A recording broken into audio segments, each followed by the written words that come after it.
Ma'am, start please. Thanks, Janet ma'am. So once again, we welcome you all to this 10th day of the National Training Program, 21 days training program. So today we have Ms. Sarabjit Kaur. She is currently working as Assistant Professor in Department of Dairy Extension, Sanjay Gandhi Institute of Dairy Technology under BASU, Patna. So, before going to her presentation, I would like to introduce herself. She is a product of Bihar Agriculture University, Sabor, Bhagalpur. She was a meritorious student throughout her graduation and post graduation. Currently, she is also pursuing PhD from National Dairy Research Institute, Karnal. She's also done postgraduate diploma in agriculture extension education and postgraduate diploma in animal welfare and published many research papers. So with these words, I welcome Ms. Sarabjit Kaur for delivering her talk on importance of evaluating extension program at field level. Over to you, ma'am. Thank you, ma'am. Uh, Good afternoon, everyone. We are here to talk about importance of evaluating extension programs at field level. So there are a number of extension programs which are funded with public money, and this is generally done by planned and implemented by an organization uh, under which which consider of departments which work under government. So to justify the appropriation of these public funds and to get continuing support from the people and for the smooth running of extension programs, evaluation of the programs is necessary. Now, what are the things that we need to evaluate when we are evaluating a particular program? So we need to evaluate the management part of the program, the achievements, and also the failures. And this evaluation part has been a challenge to extension workers right from the time when extension programs were introduced, like pre-independence and also post-independence program for programs like intensive cattle development programs or community block development program. All these programs had a evaluating committee to find out the management or achievement or the failure aspects. So we have been seeing the importance of evaluation from the time we have programs in scene. Now, what is an extension program? So an extension program is arrived cooperatively by the local people and the extension staff. So it is basically it is a written statement about the situation, first problems, objective and goals, and the solution. So this situation is about the people. What is this the situation that we are talking about is related to the people and their location, and these problems are also found out regarding the people in their particular situation. According to those problems, we formulate various objectives and goals, and then after the program is run, we come to find out a set of recommendations or solutions to reach these objectives. Now, extension program is we can say that it is clearly defined, consciously conceived objectives, which is derived from an adequate analysis of the situation. And these things can be very well achieved through extension teaching activities. Now, extension program planning is a continuous process. When we talk about planning, it is a set of steps, like we figure out the steps in which the whole program will be conducted from the start till the evaluation and preparing a feedback. Now, extension program, the first step in extension program planning is collection of the facts, and then we proceed to the analysis of of a particular situation. And after analysis, while analysis, we can spot number of problems, and according to the problems, then we design the objectives. After this, we form a plan of work, or we can say a calendar of activities is is prepared, like at what time what function has to be done, and how do we need to proceed. For this, we need to, like, for the smooth running of program, we should follow that particular plan of work or the calendar of activities. And the seventh step is evaluation. That is our part that we'll be discussing in detail hereafter. So what does evaluation does is that it provides a correct direction and proper feedback. It also helps us to know the effectiveness of various methods or the inputs that are being used, and it remains a continuous process throughout the program. It's not like the evaluation will start and end at a particular time. It keeps on going. It is a continuous process. And it is the continuous process is regarding the measurement of the end, and also the steps, whether the steps are being followed correctly or not. We can also conclude this from the evaluation. And we can also measure the end product, whether the product that we are getting is being achieved according to the planned objectives, or from as per the determined objectives or not. And here, steps are correctly followed goes with the plan of work. So we can say that evaluation is something which incorporates all the previous steps of extension program planning. And after evaluation comes reconsideration. What the results that we have achieved after evaluation, the conclusion that we have drawn, that will decide whether the program will continue further or will be stopped, or there will be some modifications that we need to make before relaunching it. Now, extension program planning consists of a number of principles. Like, it works on number of principles, and among these principles are, like, the first principle is extension program planning will always study the past experiences, the present situation, and also the future needs of the beneficiaries or the farmers. Second is the permanence. It has some permanence with flexibility. It means that the program is a permanent thing, like it is a long-term activity, but it should always have the flexibility to bring changes as per the need of the people, as and when required throughout the process, throughout the program. If there are some changes which need to be made according to the needs of the people, the program planning should be flexible. The third principle is that there always will be a plan of work. We can't carry out a program without a plan of work. The fourth principle here is that extension program planning is a continuous process. It never stops.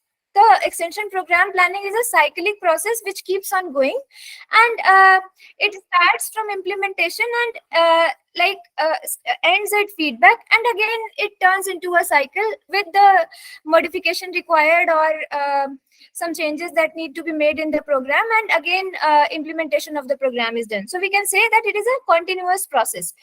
The fifth principle is the that extension program planning is a teaching process.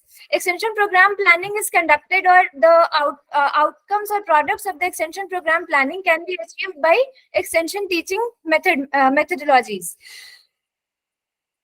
The last principle is that extension program planning should always have the participation of, it should always incorporate the participation of local people, so that the program caters to their actual needs on field.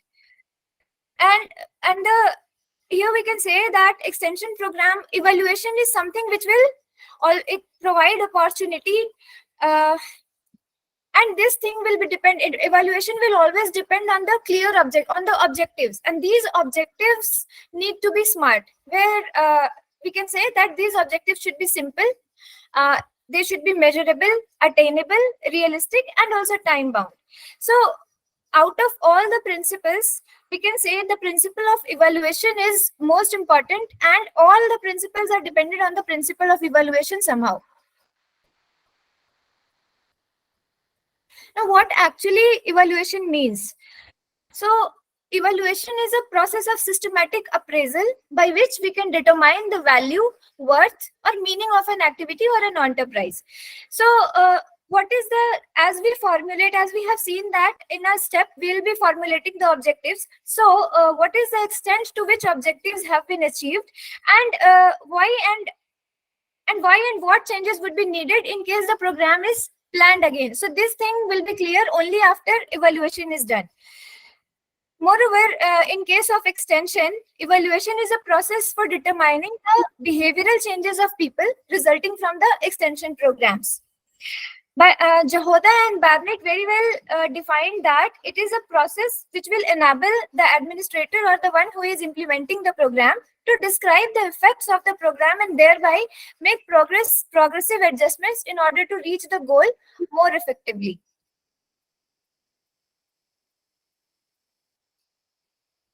As we have seen that evaluation is a continuous process. So these are the steps in the process of evaluation. The first step is we need to formulate evaluation objectives. Very clear, smart objectives need to be formulated before starting evaluation process. The second is we need to classify the program objectives. Now, these particular objectives can be further broken down under subheadings, and those can be classified according to the subheadings formed. Like what we can divide the objectives under various heads or various fields and then work on them bit by bit. The third step is we need to identify the indicators. The indicators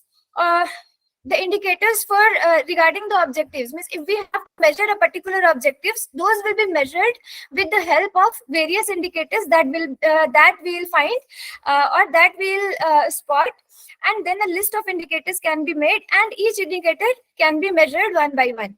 The fourth step is that we need to decide what kind of information is needed to proceed.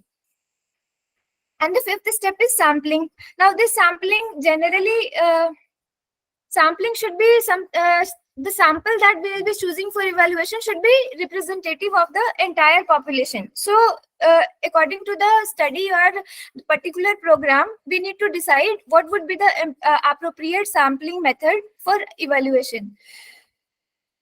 The next step is that we'll decide which design of evaluation will be used. Now, there are several designs. When we carry out evaluation, it is a form of research. So a number of designs are there, like ex post facto design or pre-test, post-test design, case study. All these things are various. There are a number of designs from which we need to choose. So these are like experimental, whether we have to follow experimental design or pre-test or post-test design, whether we have to use static group comparison or Solomon 4 group comparison.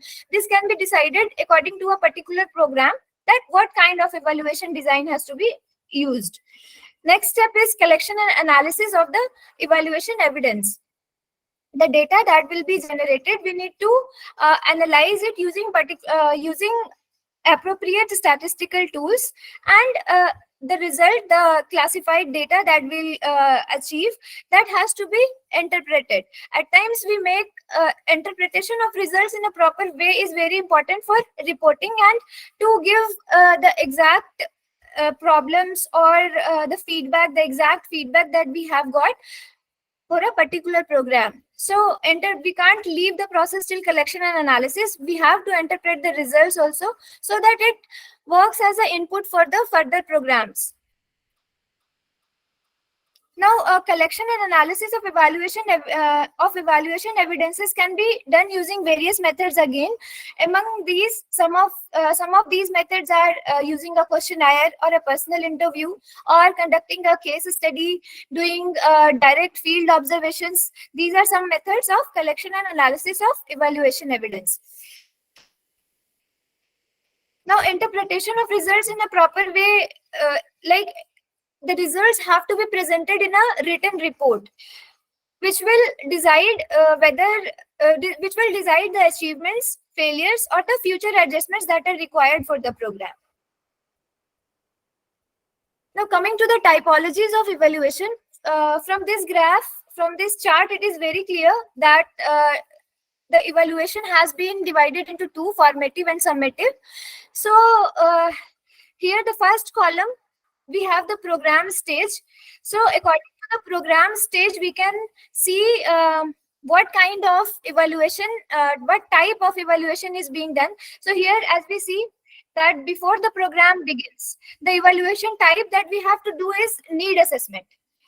Right? Before the program has begun, what type of evaluation has to be carried out is need assessment, and what kind of questions will be answered in this in the evaluation process of program when it has not yet begun. The questions that will be answered are: to what extent is the need being met, or what can be done to address the need of the farmers or of the beneficiaries. Now, second stage is when a new program is being launched. So when a new program or when a new program is launched, again it comes under the formative type of evaluation, and the evaluation type that will be conducted here is process or implementation evaluation. And the questions that will be answered in this section are: is the program operating as planned or not? Now the third column, which is established program. Once the program has been established, now you can see here that the arrow now contains summative evaluation. So in the stage of established program and mature program, we have summative evaluation. So established under for an established program, the evaluation type will be outcome evaluation. So in this, the question that will be answered is the program achieving the desired objectives in the desired way or not? Now, once the program has matured, the evaluation type that will be carried out is impact evaluation, and the answers that will be, the question that will be answered here is what predicted and unpredicted impact has the program had. Not only like we design some objectives to get the product or to get some effect, but meanwhile there will be some things that we didn't intend but have occurred on the field or have occurred as a result of the program. So when a program has matured, impact evaluation will give us answers not only about the predicted or the intended part of the program, but also about the unpredicted or the unintended part of the program.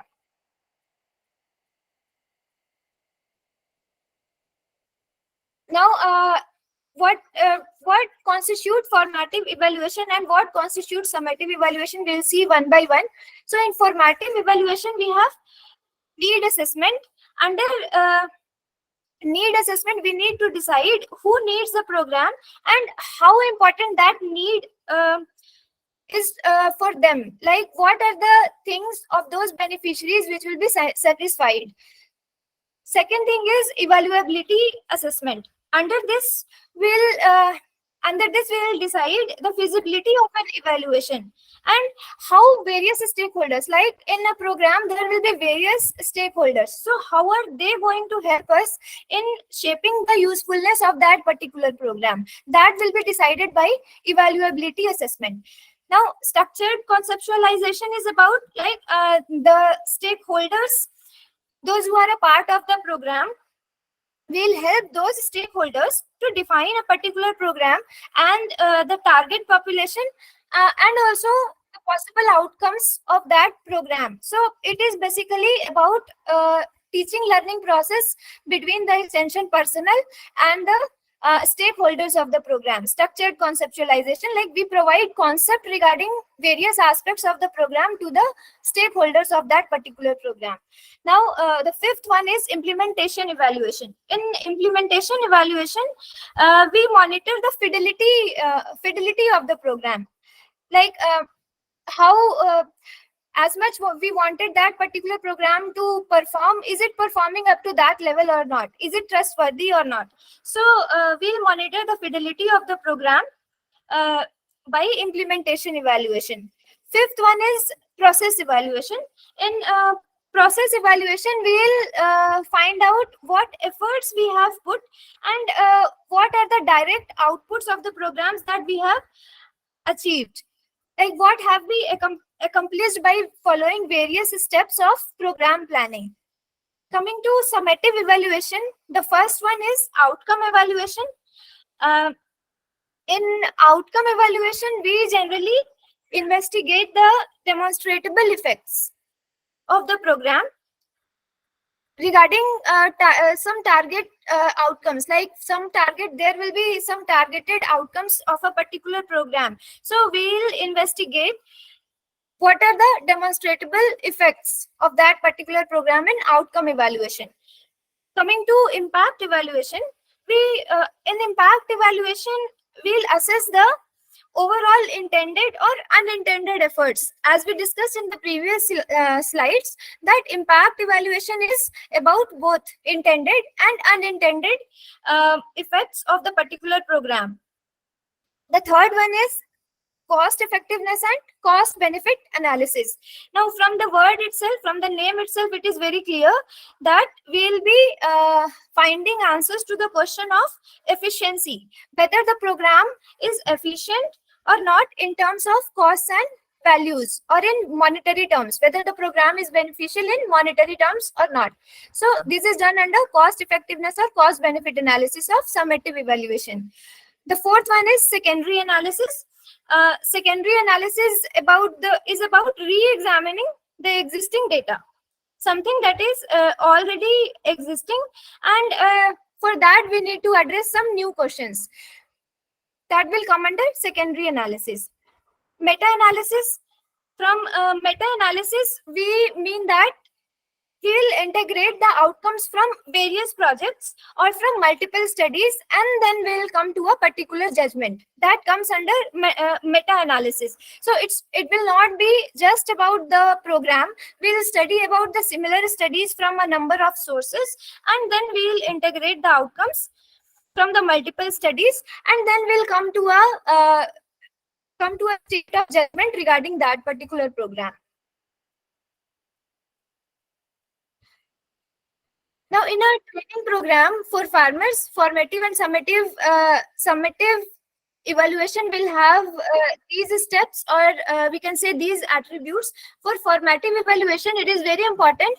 First of all, it is important to review the training material. And this reviewing of training material can be done with either with one trainee or with a group of trainees. And the second important thing is that the material that has been prepared for the training program, that material needs to be tested, and this should be done in a situation similar to the actual training program, as we are doing all these things before the training program has started. So here the testing of material that will be used in the actual training program should be tested in a situation which will be similar to the actual training program. Now, third one is we can hold group discussions with the trainees to gain their feedback, so that we can still incorporate some changes or improvisations in the training schedule or the training program that has to be conducted.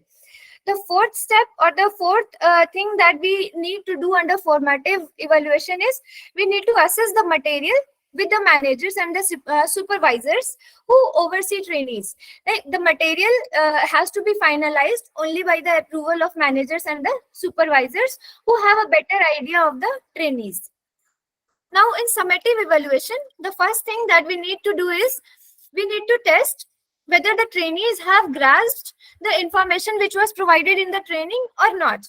And the second thing is we can ask the trainees about their opinion regarding the training program, and it can be about the various aspects of training program, whether it is about the schedule, or it was about the lecturers, or it was about the content. Everything we can get an opinion from the trainees. The third thing which we have to do is we can measure the changes in production and quality of work that has been accomplished post training, like what have trainees taken from the training to the ground or to their jobs. So what have they learned and what are they applying in their real life. Fourth thing is that we can conduct surveys or interviews with each trainee after, like post training. After the training, we can conduct surveys or interviews and get to know their views regarding the training after a lapse of time.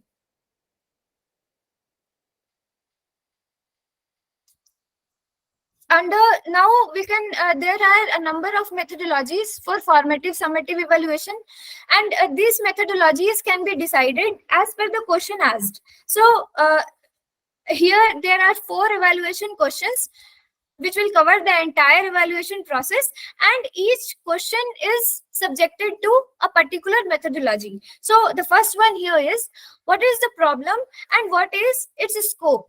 So when we have decided the problem of the beneficiaries and when we are deciding what will be its scope, we can use these four methodologies. The first is brainstorming, second is focus group discussion, Delphi technique, and stakeholder analysis. These methodologies appear to be the best methodologies to find out answer to the problem. This problem that you can, the first question that you can see on the left hand side of your screen. The second is, where does the problem lie and how serious it is? Now, when we need to find answer to such a question, we can use need assessment surveys, interview schedules, or qualitative research as methodologies.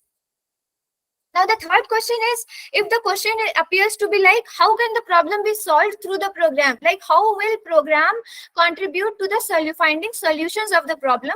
Then we can use these methodologies. The first is simulation technique, that is studying a particular thing in a artificial scenario which is similar to the real scenario, simulation techniques, or we can prepare flow charts, or we can use PERT and CPM techniques. The fourth question is, how well was the program delivered? About the effectiveness of program, then we can use the methodologies which are qualitative and quantitative analysis, monitoring, and the use of management information systems.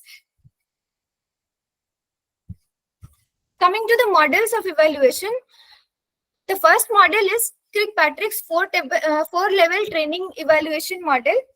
So it is said to be one of the most used model of evaluation when it is about training. It can also be applied for extension program evaluation, but it is like more popular in the area of training program evaluation.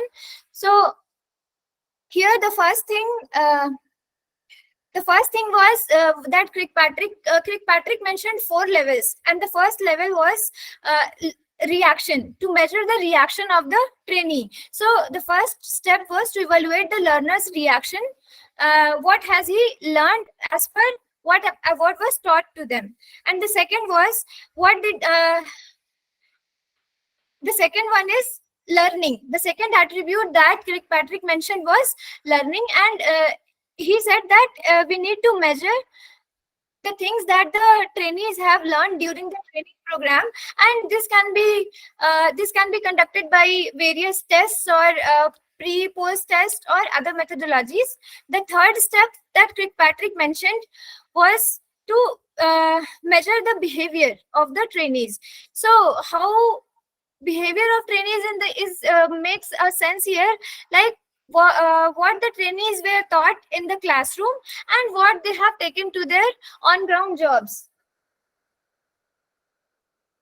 The fourth was impact of the program. So overall impact, whenever we say impact, it is about the overall result after a lapse of time that we can conclude from impact. This was the fourth step under Kirkpatrick's 4 level of training evaluation. So in this model, we start by identifying the results that we want to achieve, and then these 4 attributes or the 4 steps that Kirkpatrick mentioned are measured, and then we can have an idea whether it should be actually reversed or should be followed in the same sense. The second model is the Phillips ROI model. Now, Phillips ROI model was a bit advanced to the Kirkpatrick model. In Kirkpatrick model, we had the first 2 steps as reaction and learning, which are similar in this model also. In Kirkpatrick's model, he was talking about what the expectation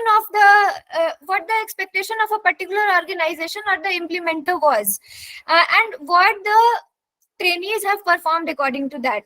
But in the Phillips model, the thing measured was ROI.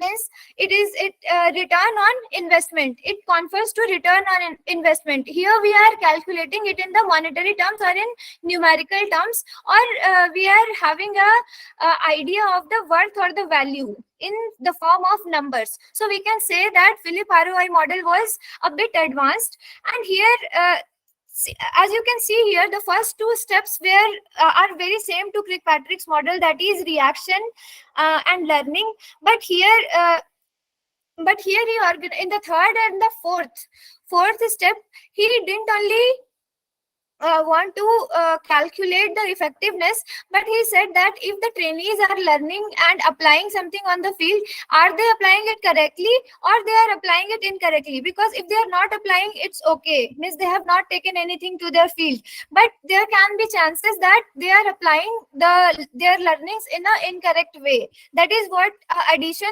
Philip made in his model. For using ROI model, we need to collect the pre-training data and then the post-training data. We can isolate the effects of a training program and then convert the data into monetary gains. And at last, we are able to calculate the return from a particular program in the form of return over investment, that is a value calculated in percentage. Anderson's model of learning evaluation. Here, he explained that there are unique 3 stages of learning evaluation cycle, which can be applied at an organizational level.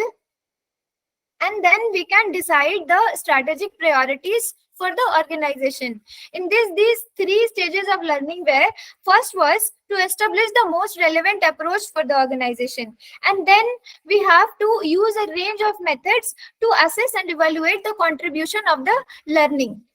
And proceeding to the third step, that is determining the current alignment of the training against the strategic priorities for the organization, whether the priorities of the organization are in sync with the training program or the objectives of the training program that we have developed. Moreover, he said that there can be 4 ways. These 4 ways were emphasis. The first one was emphasis on the short-term benefits. The second was emphasis on the long-term benefit. The third was senior management trust in the learning contribution, and the fourth was the organization requires learning value matrices. And when the combination of these four elements were made, then here you can say that see that the first emphasis on short-term benefit and senior management trust in learning contribution, when these 2 attributes are used for evaluation, we can get learning function measures. And then if this emphasis on long-term benefit and senior management trust in the learning contribution is measured, then we can get an idea about the return on expectation measures. Return on expectation measure was also a very important criteria under Kirkpatrick's model. So here we can see a similarity in these 2 models. The third box here you can see return on investment measures. So we can say that return on investment measures is achieved by the study of attributes, emphasis on the short-term benefit, and the organization requires learning value matrices. So here we can see that this has goodness of both the previous models, that is Kirkpatrick's and Phillips ROI model.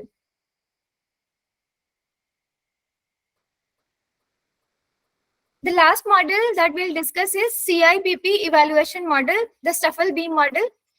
And here in the abbreviation CIPP, C is for context, I is for input, P is for process, and another P is for product. So while evaluation, we need to evaluate these 4 fragments to complete the evaluation.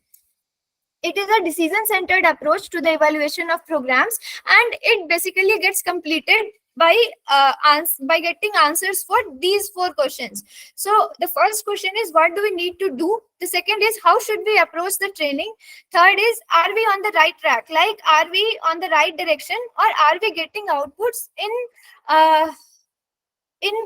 the direction of the objectives that we had made? Like if corresponding to the objectives, are we getting the outputs which are corresponding to the particular objectives that we had framed? The fourth is, how successful was the program? Here we'll study the efficiency. Now, CIPP is less about providing what you did, but it is more about improving what you are doing. Now, a joint committee on standards and educational evaluation has mentioned some of the standards, like utility standard. To conduct a particular evaluation, we have to go through these 4 classes of standards, which are: the first one is utility standard, the third one is feasibility standard, the second one is feasibility standard, third is propriety standard, and accuracy standard. Now let's talk about these one by one. The first one is utility standard. So utility standard is intended to measure that an evaluation will serve the information which needs to the intended users. Like, so in this, the first one is stakeholder identification. So under stakeholder identification, we will identify all those persons who are affected by the program and who need to be addressed. The second one is evaluator credibility. Now, whoever the evaluator is, the one who is conducting the evaluation process should be competent and should be trustworthy. The third one here is information scope. Third utility standard is information scope and selection. So information collected should be broadly selected to address all the needs of the farmers or all the aspects of the programs. The fourth utility is value identification. Now, the rationale or the perspective that we have used to design a particular program, they should be in line with the findings of that particular after the evaluation process has completed. The fifth one is report clarity. Reports should always be clear, like it should clearly describe the program, and it should always clearly mention the context, the purposes, procedures, and the findings of that particular program. Report timeliness is the sixth utility standard, and here we find out whether the information, like as we saw that there are a number of stakeholders in the process of evaluation, or a number of stakeholders under a program. So we have to make it very sure that the report or the findings of that particular program's evaluation reach them on time. The last one is evaluation impact. Now, the evaluation should be planned, conducted, and reported in the ways so that it will encourage the followers, like, or the stakeholders, that the evaluation should be conducted in the future also. Like it should serve as a motivation to conduct evaluation process for the further programs among the stakeholders. Coming to feasibility standards, the feasibility standards will ensure that the evaluation is realistic and prudent. The first standard here is practical procedure. So whatever procedure that is being used for evaluation should be practical, so that the disruptions or the disturbances can be kept to a minimum. The second is political viability. Whenever we are conducting particular evaluation of a program, we should always keep in our mind that there will be some interest groups and they will hold power, or they will hold some positions. So whenever we are conducting an evaluation group, we should be aware about all those interest groups present in that particular area of interest. Now, third is cost effectiveness. The program, the evaluation process that we are using should be cost effective, or should be efficient, and should provide sufficient information at the cost of less inputs. Coming to the third category of evaluation standards, that is propriety standards. So propriety standards confers to evaluation should be conducted, it will ensure that evaluation should always be conducted legally and ethically, and it should always have due regard for the welfare of whoever is involved in the evaluation process. So under this also we have discussed 7 propriety standards. The first one is service orientation. Now, evaluation should always provide its service to the organization. It should serve the organization or assist the organization to address the problem uh, and to effectively serve the needs of the farmer. So, evaluation should not turn to be useless, rather, it should be useful for the organization. Second propriety standard is formal agreements. In formal agreements, like whoever stakeholders are involved or formal parties are involved, we should have their assurance, or we should have a formal relation with them in written, so that there is no conflict later on. The third propriety standard is human interaction. Like it should, evaluation process or the evaluator who is or the evaluator should always have respect to the human dignity, and there should be no case that they are harassed, any of the human is harassed or is harmed in the process of evaluation. The fourth propriety standard is fair assessment. In fair assessment, we can say that the assessment process first, it should be very complete and it should be fair. In recording the strengths and weaknesses of the program, it should not only mention the strengths of the program, rather it should also mention the weaknesses of the program also, so that it can lead to the improvisation in the further processes. The fifth propriety standard is disclosure of findings. Now, in disclosure of findings, again, whoever is involved in an ethical or a legal bond with the program, whoever stakeholder is involved with the legal right, they should have the right to get the findings of the program evaluation process completely. So they all should be sent a copy. Whoever has the legal right to get the knowledge of evaluation process of a particular program. Propriety standard 6, conflict of interest. So whenever there is a conflict of interest between the stakeholders, it should be solved honestly, and it should be solved like honestly, and there should be complete justice to the conflict. The third is fiscal responsibility. Whatever expenditure or the money that evaluator is using, is whatever allocation the evaluator is making or expenditure of resources that he is making should should reflect sound accountability. The fourth evaluation standard is accuracy standard.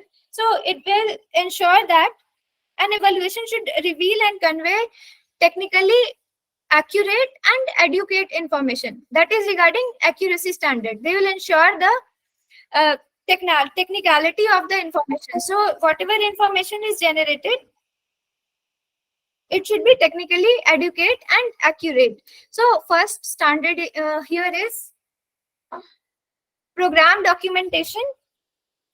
So the documentation of the program should be done in a clear and accurate manner. The second accuracy standard is context analysis. Every aspect of the program should be involved in evaluation process. Every aspect should be examined and the data regarding that aspect should be analyzed. Third accuracy standard is valid and reliable information. Whatever information source that we are using for evaluation to whatever procedures that we are using for gathering information, those processes should be valid and should be reliable also. The fourth is systematic information. Now, the information that is collected should be processed and reported systematically, and also it should be reviewed systematically. The fifth accuracy standard is qualitative and quantitative information. So whenever we are using qualitative or quantitative method of information collection, it should be kept in mind that that is also done systematically, and those are also valid and reliable and valid tools are used for the collection of information in both the processes, whether it is qualitative or quantitative. The sixth one is impartial reporting. So when an evaluator makes a report of the program evaluation, he should be free from his personal biases and it should be done as objectively as possible. Now, seventh accuracy standard is meta-evaluation. We here mean is that the evaluation process itself should be evaluated. So the evaluation process should also be evaluated following all the steps of the evaluation process again. So in this way, we have come to know that what are the standards that we need to follow for an evaluation process to be conducted appropriately. So from the entire presentation, we got an idea that evaluation is a management tool. Rather just being a research process, it is a management tool which provides feedback. And it can alter, it has a contribution in altering, correcting, and improving the future programs. Moreover, it operates, evaluation is not a thing of single domain. Evaluation operates within multiple domains, and it can serve variety of functions at the same time. Now, as evaluation is subject to budget, time, and data constraint, we should be very careful in choosing the methods of evaluation or methods of collecting information for evaluation process. It also brings accountability to the program. The last thing is that the knowledge is transferable for other evaluation process. Means if we have conducted a particular evaluation of program, then that knowledge should be generated in such a way that it gets transferred to the other evaluation purposes also. So here I rest my speech. Thank you for your keen listening. Thank you, Miss Sarabji. It's really very nice lecture, as well as throughout evaluation process is well calculated and defined by you. So I think, see, I also like to share, this is a special request of some of the participants we have included. Before that, previously it was not in the schedule. Later on, we have included. So it is, we as a team are also doing in between evaluation of the training program. So if anybody else needs, means some participant needs more topic to be covered under this training program, we can do that, and you are most welcome for your feedback in between the training also. Personally, somebody have asked me to include these kind of lectures also. So we requested Sarajit madam, and she's kind enough, and she's quite young also. She was very means conscious about her presentation. But I really appreciate your efforts. You have done your best in this training, means in this lecture. So it's over to the participants who would like to ask any question or any queries related to evaluation, because it is not only to the extension program, it is to the teaching as well as to the research program. Whatever the program we are dealing, we need always evaluation. So over to the participants.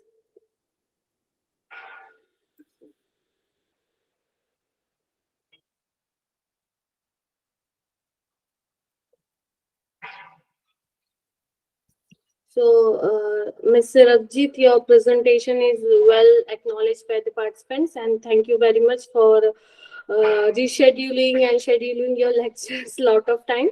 But thanks to you for understanding our situation, and you have given a very nice presentation. So thank you to one and all. And tomorrow at 11 o'clock we will again meet. Thank you.